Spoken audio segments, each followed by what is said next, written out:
이 시간 우리 하나님 말씀을 우리 함께 읽겠습니다. 하나님 말씀은 요한복음 19장 우리 1절부터 16절까지 함께 읽겠습니다. 이에 빌라도가 예수를 데려다가 채찍질 하더라. 군인들이 가시나무로 간을 엮어 그의 머리에 씌우고 자색 옷을 입히고 앞에 가서 이르되 유대인의 왕이여 평안할지어다 하며 손으로 때리더라. 빌라도가 다시 밖에 나가 말하되 보라, 이 사람을 데리고 너희에게 나오나니 이는 내가 그에게서 아무 죄도 찾지 못한 것을 너희로 알게 하려 함이로다 하더라. 이에 예수께서 가시관을 쓰고 자색 옷을 입고 나오시니 빌라도가 그들에게 말하되 보라, 이 사람이로다 하매 대장들과 아랫 사람들이 예수를 보고 소리질러 이르되 십자가에 못 박으소서, 십자가에 못 박으소서 하는지라. 빌라도가 이르되 너희가 친히 데려다가 십자가에 못 박으라. 나는 그에게서 죄를 찾지 못하였노라. 유대인들이 대답하되 우리에게 법이 있으니 그 법대로 하면 그가 당연히 죽을 것은 그가 자기를 하나님의 아들이라 함이니라. 빌라도가 이 말을 듣고 더욱 두려워하여 다시 관정에 들어가서 예수께 말하되 너는 어디로부터냐 하되 예수께서 대답하여 주지 아니하시는지라. 빌라도가 이르되 내게 말하지 아니하느냐. 내가 너를 놓을 권한도 있고 십자가에 못 박을 권한도 있는 줄 알지 못하느냐. 예수께서 대답하시되 위에서 주지 아니하셨더라면 나를 해할 권한이 없으리니 그러므로 나를 내게 넘겨준 자의 죄는 더 크다 하시니라. 이러므로 빌라도가 예수를 놓으려고 힘썼으나 유대인들이 소리질러 이르되 이 사람을 놓으면 가이사의 종신이 아니니이다. 무릇 자기를 왕이라 하는 자는 가이사를 반영하는 것이니이다. 빌라도가 이 말을 듣고 예수를 끌고 나가서 도로 깐틀 히브리 말로 가바다에 있는 재판석에 앉아 있더라. 이날은 유대인의 준비일이요 때는 제6시라. 빌라도가 유대인들에게 이르되 보라, 너희 왕이로다. 그들이 소리 지르되 없이 하소서, 없이 하소서. 그를 십자가에 못 박게 하소서. 빌라도가 이르되 내가 너희 왕을 십자가에 못 박으랴. 대장들이 대답하되 가이사 외에는 우리에게 왕이 없나이다 하니 이에 예수를 십자가에 못 박도록 그들에게 넘겨주니라. 아멘. 이 시간 우리 같이 한번 기도하겠습니다. 기도하실 때 하나님, 오늘 말씀을 통해서 내게 말씀하시고자 하는 그 하나님의 음성을, 하나님의 메시지를 붙잡기를 원합니다.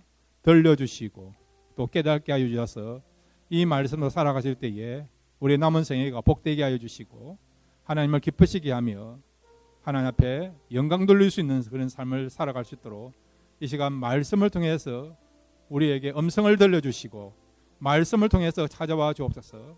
오늘 주신 말씀을 사모하시면서 우리 다 같이 주여 한번 부르고 함께 기도하시겠습니다. 주여.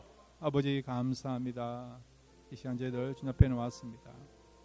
말씀 듣기를 원합니다. 말씀이 들려지게 하옵소서. 말씀이 신겨지게 하여 주옵소서. 말씀 안에서 우리가 자유하게 해주시고 기쁨을 누리게 해주시고 평강하시도록 도와주옵소서. 이 말씀이 살아있는 말씀이 되시고 생명의 말씀이 되시고 은혜의 말씀이 되시고 우리를 다시 회복하며 살리는 말씀이 되게 하여 주옵소서. 말씀이면 충분합니다. 말씀이라면 우리를 다시 일으켜 세워줄 줄로 믿습니다. 말씀이라면 아버지 하나님 우리의 삶을 새로운 삶으로, 축복의 삶으로, 은혜의 삶으로, 생명의 삶으로 이끌어 줄로 믿습니다.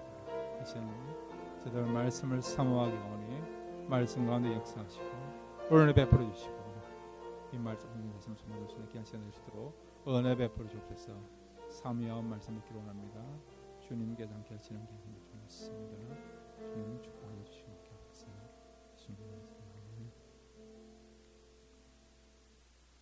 하나님 아버지, 말씀이면 충분한 줄로 믿습니다.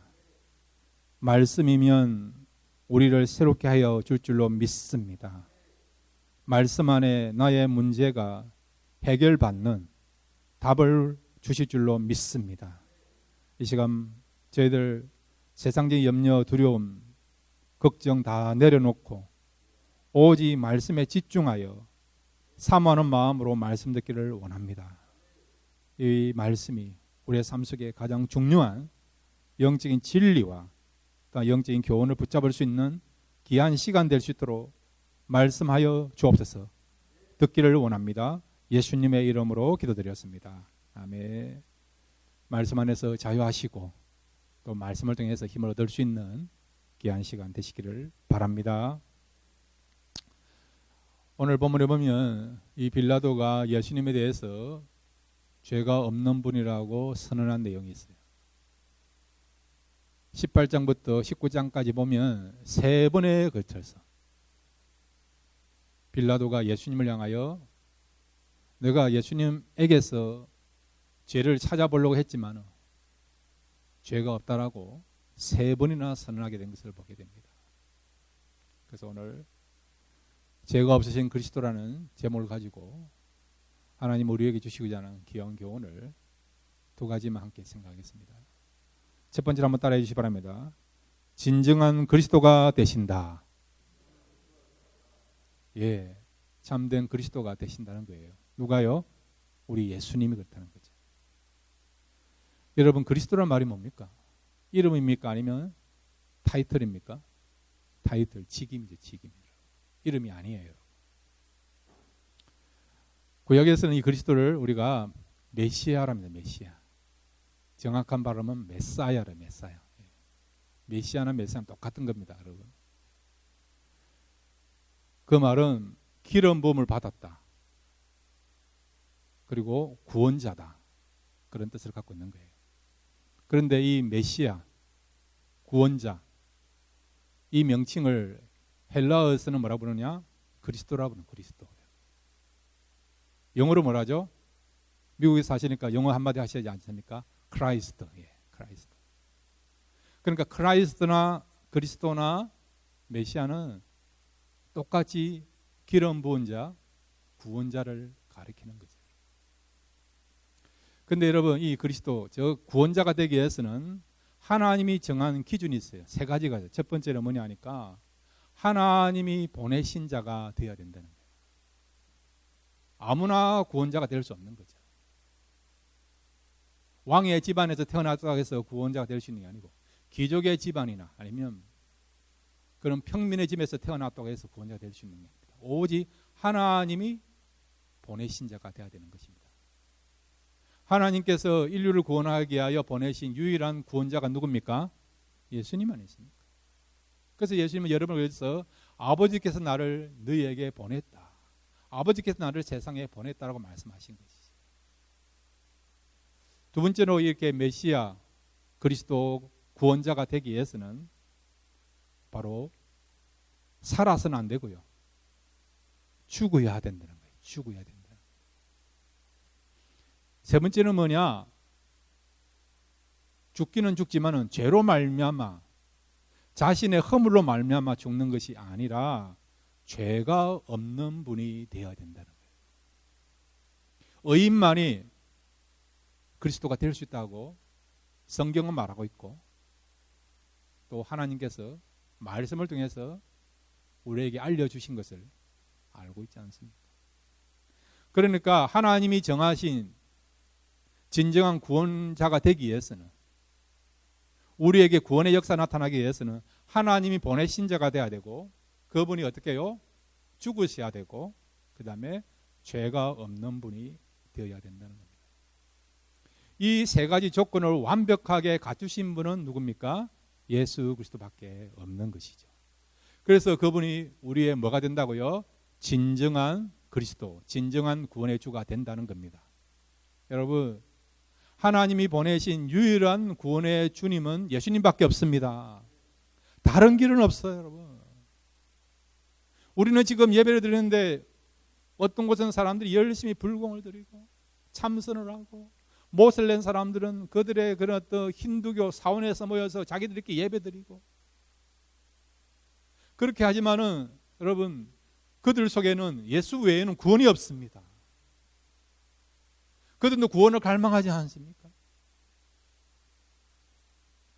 그러나 여러분, 주님 말씀하신 것처럼 내가 곧 길이요 진리요 생명이니 나로 말미암지 않고는 아무도 아버지께 올 수 없다, 아버지께 갈 수 없다고 말씀하고 있지 않습니까?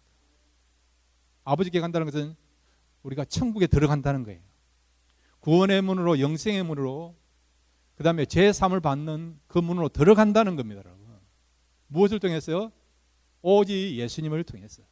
내가 곧 길이요 생명이니. 나를 통해서만 구원의 문으로, 생명의 문으로, 영생의 문으로, 제3을 받는 문으로 들어갈 수 있다는 겁니다. 여러분, 예수를 믿었습니까? 여러분은 이미 영생의 문으로, 천국의 문으로, 구원의 문으로, 그리고 여러분 제3을 받은 그 문으로 들어간 줄로 믿으시기를 바랍니다. 우리가 이제 해야 될 일은 무엇이냐? 한번 따라해 주시기 바랍니다. 이 문 안에서 축복을 누리자. 예, 누리십시오. 제3의 축복을 누리십시오. 영생의 축복 누리시기를 바랍니다. 이 땅에서도 이미 여러분은 천국문에 들어갔어요. 하나님의 통치를 받는 겁니다. 죽어서만 천국에 들어간 것이 아니라, 죽어서만 천국 생활하는 게 아니라 이 땅에서 예수를 믿는 순간부터 여러분은 천국 생활을 하고 있는 것을 믿으시기를 바랍니다. 누리라고 하나님은 우리에게 있는 축복 주신 거예요. 누리시기를 바랍니다. 자, 그런데 여러분, 오늘 본문에 보면 이 빌라도가요, 이율배반적인 그런 고백을 하고 선언하는 것을 보게 됩니다. 세 번에 걸쳐서 예수님을 조사해 봤지만, 신문해 봤자는 죄가 없는 것을 발견했어요. 그럼 어떻게 됩니까? 살려줘야 되는 거 아닙니까?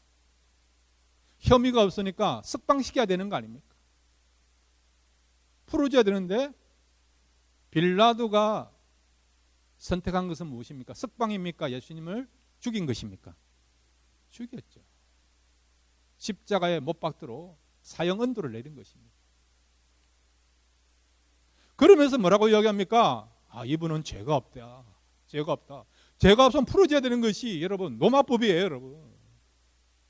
세상법 아닙니까?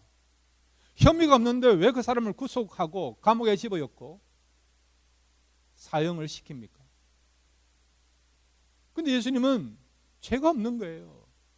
이 로마 총독이 그렇게 이야기한 것은 세상을 대표하는 사람이 그렇게 선언한 겁니다. 여러분. 단순하게 이 개인의 문제가 아니고요.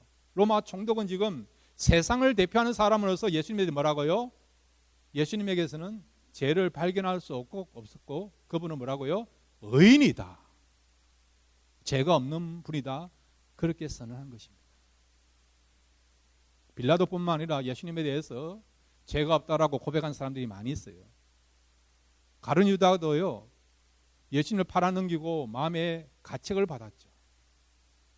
그러면서 예수님을 팔아넘기고 받았던 은산십을 다시 대제사장에게 주면서 뭐라고 이야기했느냐? 내가 아무 죄가 없는 사람의 피를 흘렸도다. 예수님에 대해서 예수님은 아무 죄가 없는 분이라고 마태복음 27장에서 이 가룟 유다가 고백하고 있는 것을 보게 되죠. 그 다음에 예수님이 10장에서 운명하실 때에 그 모든 광경을 처음부터 끝까지 바라봤던 로마 군대 백부장도 그는 참으로 하나님의 아들이었도다 고백하지 않습니까? 이 말은 그분은 뭐라고요? 죄인이 아니고 의인으로서 죽으셨다라고 고백하고 있는 것을 보게 되죠. 그 다음에 여러분, 히브리서를 쓴 저자도 이렇게 표현하고 있습니다.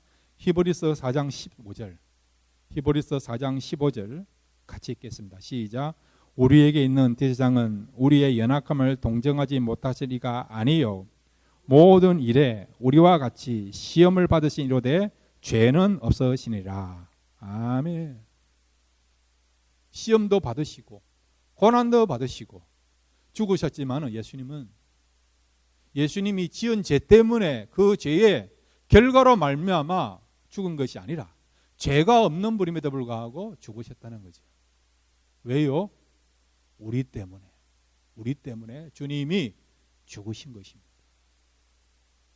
자, 여러분, 왜 이렇게 죄가 없는 분이 죽어야 됩니까? 그 이유는 바로 하나님께서 우리를 죄로부터 자유케 하여 주시고 구원해 주시기 위해서는 희생 제물이 필요한 것입니다.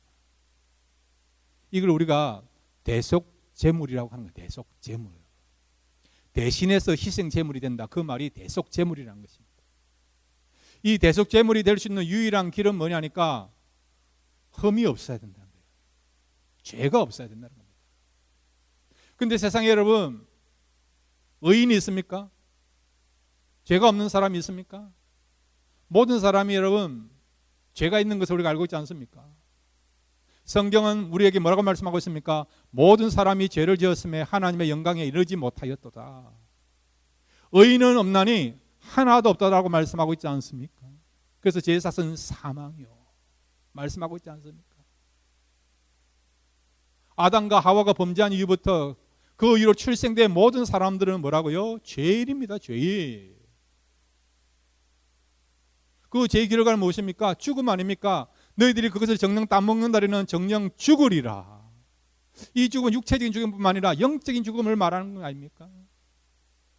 하나님과 단절됐고, 그리고 죽고 나면 어디로 갑니까? 지난주 말씀드린 것처럼 지옥에서 영원토록 살 수 있는 그 삶을 성경은 영원한 죽음, 영벌, 그렇게 말을 하고 있지 않습니까?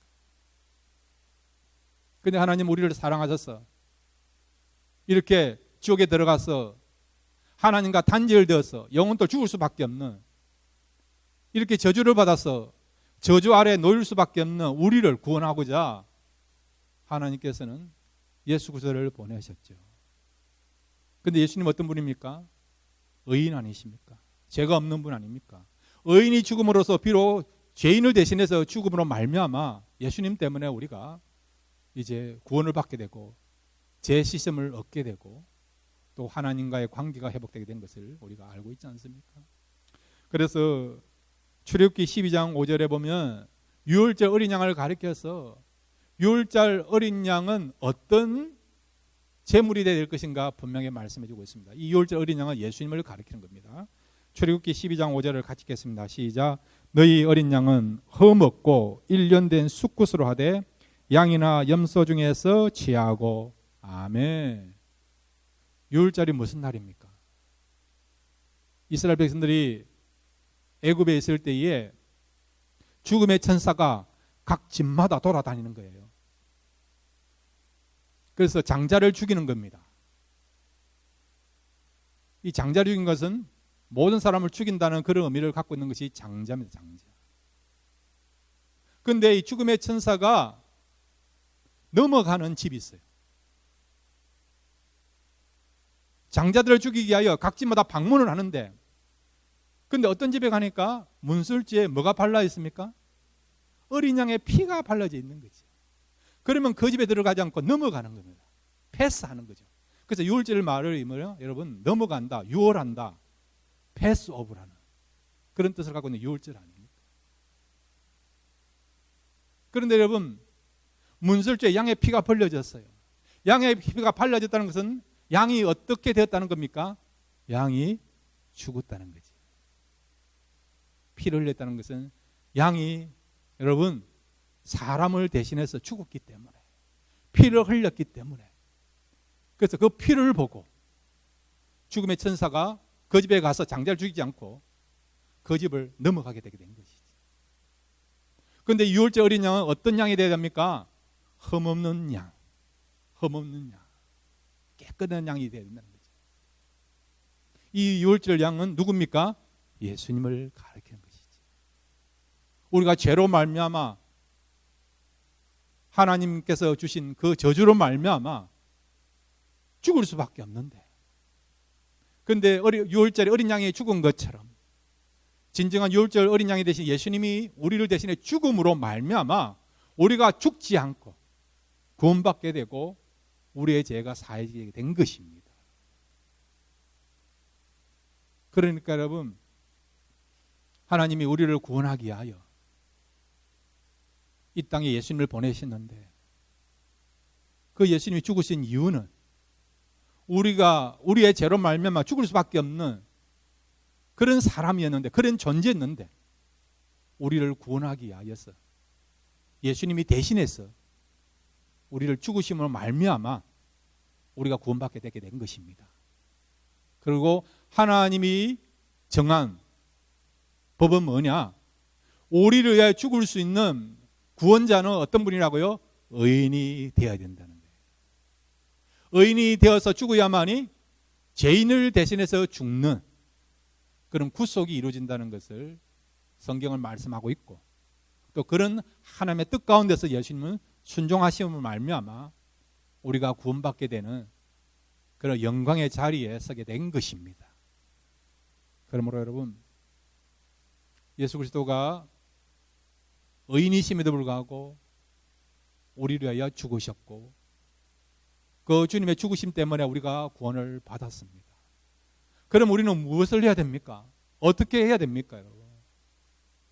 우리가 자꾸 이렇게 십자가 생각하고 고난주간 생각하면 예수님에 대해서 연민을 가지고 동정해요. 아, 아프겠다. 얼마나 고통받았을까? 얼마나 힘들었을까? 그런 마음 가는데, 그런 마음 가는 거, 동정하는 거, 연민을 갖는 것이 주님이 원한 걸까요? 아니에요, 여러분. 주님이 왜 죽었습니까? 죄가 없는 주님이 왜 죽었습니까? 우리의 죄 때문에 죽은 거 아닙니까, 여러분?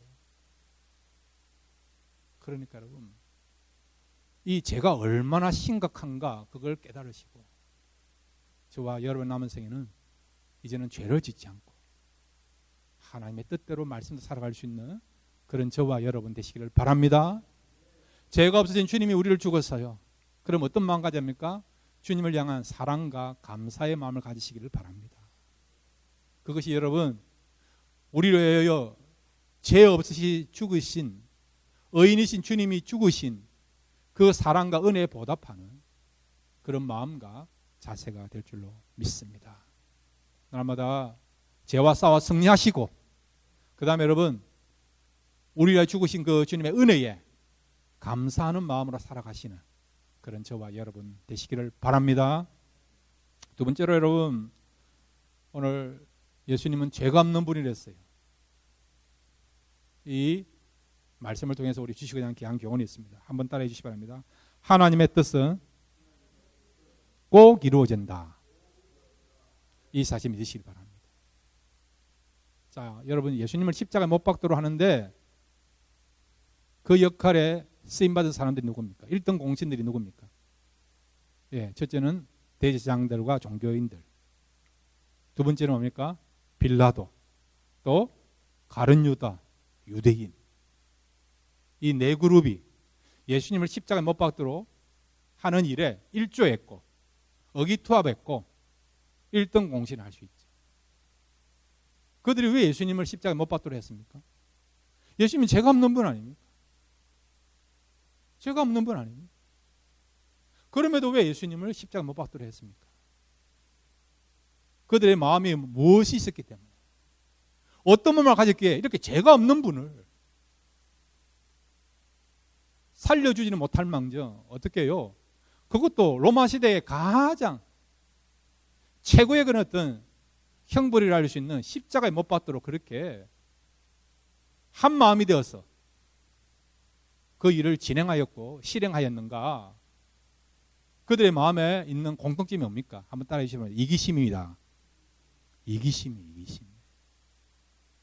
대제사장은 자기들의 권력을 유지하기 위해서 예수님이 부담스러운 거죠. 진리의 말씀을 전하고 있고, 자기들의 잘못된 것을 자꾸 예수님 지적하니까, 자기들의 어둠과 허물이 드러나니까, 그래서 어떻게 해요? 예수님을 죽이면 계속해서 이런 부와 명예와 권력을 가질 수 있다 생각하니까 자기의 이심 때문에 예수님을 죽이려고 한 것이죠.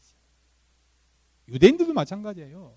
예수님이 예루살렘 성전에 입성하실 때 그들은 어떤 반응을 보였습니까? 종로가지 나무를 흔들면서 호산나 호산나, 이 말은 우리를 구원해 달라는 거죠. 마치 왕이 입성하는 것처럼 극진한 환영을 하면서 예수님을 맞이했던 사람들 유대인들 아닙니까?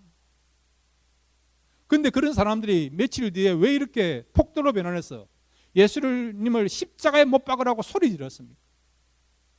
며칠 전까지는 우리의 구원자십니다, 호산나 호산나 이렇게 불렀는데, 왕으로 대접하고 그렇게 아우성 쳤는데, 그런 사람들이 왜 갑자기 돌변해가지고 예수님을 그냥 죽인 것이 아니라 십자가에 못 박으라고 마음이 바뀌어서 변심해서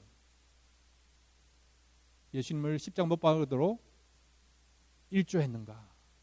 그 마음에 뭐가 있습니까? 이기심.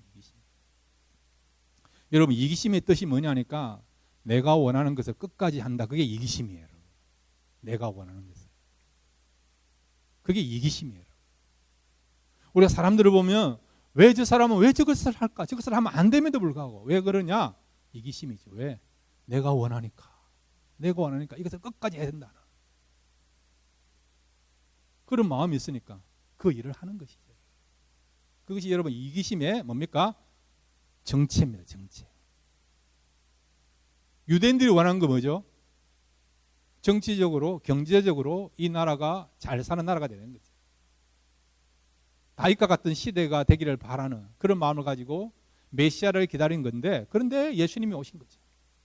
예수님 말씀도 능력도 있죠. 병자를 고치는 능력도 있죠. 이적을 행하는 능력이 있지 않습니까? 이분만 붙잡고 나가면, 이분이 나라를 회복하면 다시 다윗처럼 이 이스라엘 나라가 강한 나라가 될 것이다. 부유한 나라가 될 것이다. 힘 있는 나라가 될 것이다. 희망을 가진 거죠. 그런데 예수님에게는 그렇게 할 수 있는 능력이 있습니까? 없습니까? 있는 거예요. 여러분. 병자를 고치죠. 죽은 자를 살리죠. 하늘에서 떡이 내려지기도 하지요. 여러분. 말씀을 얼마나 힘이 있습니까? 그러니까 희망을 거는 거죠. 기대를 갖는 거죠. 아예 여러분 힘이 없으면 기대를 안 할 거예요. 능력이 없으면 기대를 하지 않습니까? 그런데 예수님은 그만한 힘이 있는 겁니다. 자기들의 소원을 이루어줄 수 있는 능력이 있는 겁니다. 그래서 기대했는데 결국 예수님은 자기들이 원하는 방향대로 정치적인 왕이 되는 것이 아니라 로마로부터 이스라엘을 다시 회복하는 것이 아니라 예수님의 방향은 죽는다는 거죠. 죽음의 길로 나간다는 것입니다. 그러니까 유대인들이 어떤 마음 가졌습니까? 예수님에 대해서 배신감을 가진 거죠. 능력도 있고 힘도 있는데, 그러면 우리를 위해서 뭔가 해주면 좋겠는데, 근데 예수님은 유대인들이 원하는 대로 안 하는 것이죠. 이 땅에 유토피아를 건설하는 일에 주님은 관심이 없는 것입니다. 그러니 거기서 배신감을 가지고 어떻게 해요? 예수님을 어떻게 해요? 죽여라라고, 그것도 십자가에 죽여라고 선언하게 되고, 또 대제사장들과 함께 한 마음이 돼서 예수님을 십자가에 죽게 하는 일에 동조하게 되고 또 그것을 실행하게 되는 것을 보게 되죠. 가룟 유다도 마찬가지고요. 예수님을 따라가면 정치적으로나 경제적으로 뭔가 자기 원하는 것을 이룰 수 있다고 생각했는데 그런 것이 안 보이니까 결국 그 마음에 있는 이기심으로 말미암아 돈이라도 챙기겠다 그런 마음 가지고 예수님을 팔아 넘기게 되는 것을 보게 되죠. 빌라도도 마찬가지예요. 정치의 생명을 연장하기 위해서 지금 빌라도는 쇼를 벌린 겁니다. 바라바를 풀어주려고 했는데도 백성들이 원하지 않으니까 어떻게 합니까? 오늘 본문에 보면 가식을 만들어서 예수님 머리에 씌우지 않습니까? 그 다음에 매를 때리지 않습니까? 태형을 진행하지 않습니까? 백성들의 마음을 달래주기 위해서. 그렇지만 백성들은 우리는 태형 정도 원하는 게 아니고 죽이더라도 최고의 형벌이라고 해서는 십자가에 이 나사렛 예수를 매달아 죽여야 된다. 그렇게 요구하지 않습니까? 그러니까 더 이상 설득이 먹히지 않으니까 빌라도는 어떻게 합니까? 자기 정치적인 생명을 유지하기 위해서 자기의 그런 어떤 이기심을 충족하기 위해서 백성들이 원하는 대로, 민중이 원하는 대로 어떻게 해요? 죄가 없는 예수님을 십자가에 못 박도록 최종 사형 언도를 내리게 되는 것을 보게 되는 것이죠. 자, 그런데 여러분, 이기심에 의해서 예수님이 십자가에 못 박힌지 보이지만은 그럼에도 불구하고 이 모든 것들을 배후에서 주장하시고 허용하시고 통치하시는 분은 누구십니까? 하나님이에요. 하나님. 인간은 악을 가지고 자기 원하는 것을 이루려고 했지만은 하나님은요, 악을 선으로 바꾸게 하신 것을 보게 되는 것입니다. 여러분 보세요. 예수님이 십자가에 죽었습니다. 대제사장이나 그 다음에 여러분 유대인들은 자기의 뜻이 이루어졌다 생각하는 거지. 여러분 죄가 없는 분을 죽이는 거예요. 여러분 그냥 죽이는 것이 아니라 십자가에서 매달려 죽이는 겁니다. 여러분 이렇게 악한 것이 어디 있습니까? 그렇지만은 그 악한 곳에서 여러분 무엇이 나왔죠? 최고의 선이 나온 거 아닙니까? 가장 악한 행동 속에서 뭐가 나왔습니까? 인류를 구원하는 구원의 역사가 나타나게 된 것을 우리가 알고 있지 않습니까? 예수님 십자가에 죽으심으로 말미암아 여러분 우리의 죄 문제가 해결되게 된 거예요. 여러분 또 십자가를 통해서 주님 부활하심으로 우리에게 부활의 소망을 주시고 영생을 얻게 하게 된 것을 보게 되는 거죠. 그러니까 여러분 최악의 상황 속에서 얼마든지 하나님이 역사하시면 하나님이 손을 대시면 최고의 손으로 바꿔줄 수 있다는 것을 말씀해 주고 있는 것입니다. 우리가 살다 보면 이런 이야기가 하지만 최악이다. 이거보다 더 악한 것이 있을까? 이거보다 더 힘든 상황이 있을까? 환경이나 상황뿐만 아니라 마음도 마찬가지죠. 내 마음이 정말 너무 힘들다. 가장 밑바닥까지 내려갔다. 이런 마음은 내가 한 번도 경험한 적이 없다. 누가 나의 아픔과 고통을 이해하랴. 정말 정서적으로나 마음적으로 힘든 경우도 있습니다. 정말 가장 밑바닥에 내려가 있는 것 같다. 그런 어떤 정서나 그런 마음을 우리가 경험할 때도 있습니다. 환경도 마찬가지죠. 기억하십시오. 그런 최악의 상황이라 하더라도 하나님이 손을 대시면 최악의 상황이 최고의 그런 어떤 선으로 바뀌게 될 줄로 믿습니다. 그리고 여러분 하나님은 왜 예수님을 십자가에 못 박도록 했습니까? 그리고 예수님은 죄가 없으심에도 불구하고 왜 예수님은 십자가의 그런 잔을 마셨고 십자가의 그 고난을 받으셨습니까? 하나님은 왜 그렇게 하셨고 예수님은 왜 그렇게 하셨을까요? 그 이유는 뭐냐? 하나님의 뜻 때문에 그런 것입니다. 하나님의 뜻 때문에 독생자를 우리에게 주신 거예요. 죽게 하신 거지. 하나님의 뜻 때문에 예수님은 죄가 없으신 분임에도 불구하고 창조주가 피조물로부터 여러분 무시와 천대와 멸시를 당하면서 조롱을 받으면서 십자가의 길을 걸어가셨고 죽으셨던 것입니다. 우리에게 무엇을 말씀해 주고 있습니까? 하나님이 정하신 최고의 가치는 뭡니까? 하나님의 뜻대로 사는 것입니다. 세상이 원하는 뜻이 아니라 힘 있는 사람의 뜻이 아니라 하나님이 원하시고 하나님이 기뻐하시는 뜻대로 사는 것이 여러분 가장 가치 있는 삶을 살아가는 것입니다. 하나님 뜻이라면 여러분 생명 걸어도 좋습니다. 후회하지 않습니다.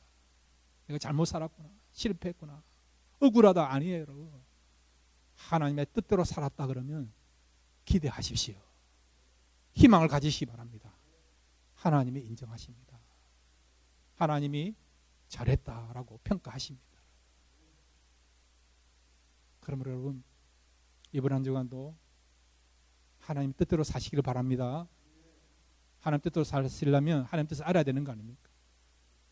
우리가 말씀을 전하는 거, 또 복음을 선포하는 거, 하나님을 사랑하고 이웃을 사랑하는 거, 교회를 사랑하는 거, 또한 여러분 우리가 기도하는 거, 기뻐하는 거, 감사하는 것, 성령에 이끌려 살아가는 삶, 성령의 아름다운 열매를 맺는 삶이 하나님이 원하시고 기뻐하시는 하나님의 뜻입니다.